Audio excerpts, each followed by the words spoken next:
Hi, everybody. I hope everyone had an amazing, awesome day today, and I had a great weekend. It was a super busy weekend for us, but we were super blessed. So last night we were able to stay at my niece's house in Ypsilanti, and both of the boys actually had a tournament in that area, which was great. And one of my son's tournament, Blake's, was only like 4 minutes away, which was super cool. So this morning, we were at Blake's tournament and he was about to play in the championship game. And I looked down under the bleachers and there was a feather right underneath the bleachers. Sorry, here comes my crazy dog. And then, so I told all the ladies who are on the parents of Blake's team or whatever, I said, look at, angels are all around us and there's feathers and stuff. And they were all like, oh my gosh, that's so awesome.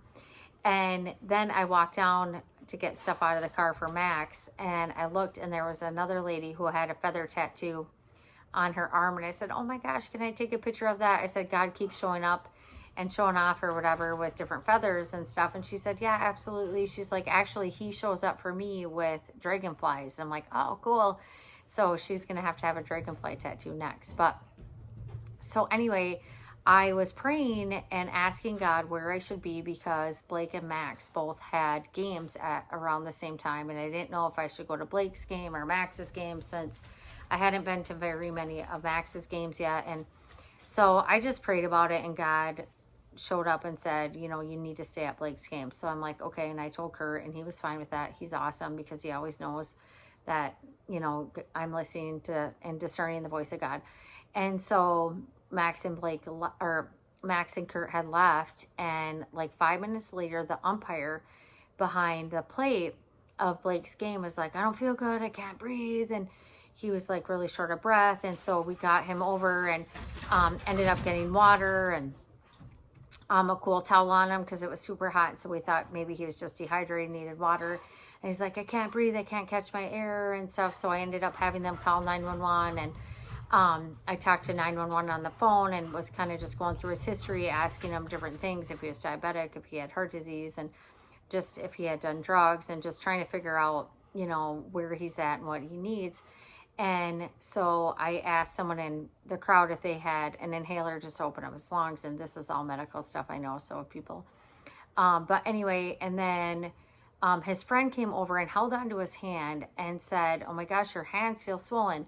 And I looked at his face. I said, does your face feel swollen? Does your eyes feel tight? And he said, yeah. I said, does anyone have an EpiPen? So I looked at my watch and we gave him Epi, and like working in the medical field, you always like time everything. So I was just looking to see what time.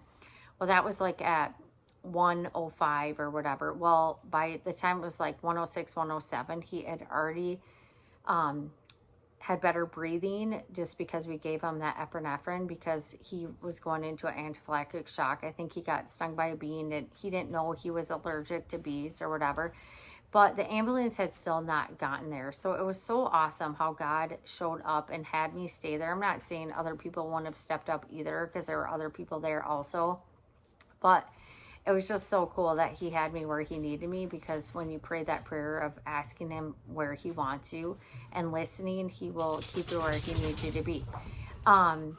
So after that, I looked at my phone, and at the time that I was with the guy helping him, Max had sent me a picture of a feather at his tournament. And I'm like, oh my gosh, like, see, he was reiterating that God is with us all the time.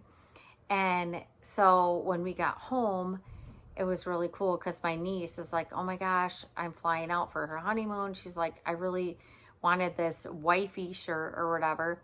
And she had left it in Ypsilanti and she was already in Grand Rapids or going to Grand Rapids. And I said, oh my gosh, hold on a second. I know someone who just got married.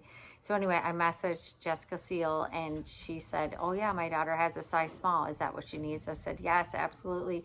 So her daughter had the shirt for Ellie, so Ellie could go over there and get the shirt. But it was just so cool how God orchestrated all of these events to happen. Like, you look at the big picture of everything and you think, wow, what does he see from up above? And it's like, wow, my children are getting it and they're understanding it. And I just want to be that tool for him in his toolbox and saying, all right, here, go and lead and go and serve. And do what I need you to do here on this earth, because when we get to heaven, I want him to say, thank you, my good and faithful servant. So I just hope you have an amazing, awesome, blessed day, and I cannot wait to see what God has in store for us for tomorrow.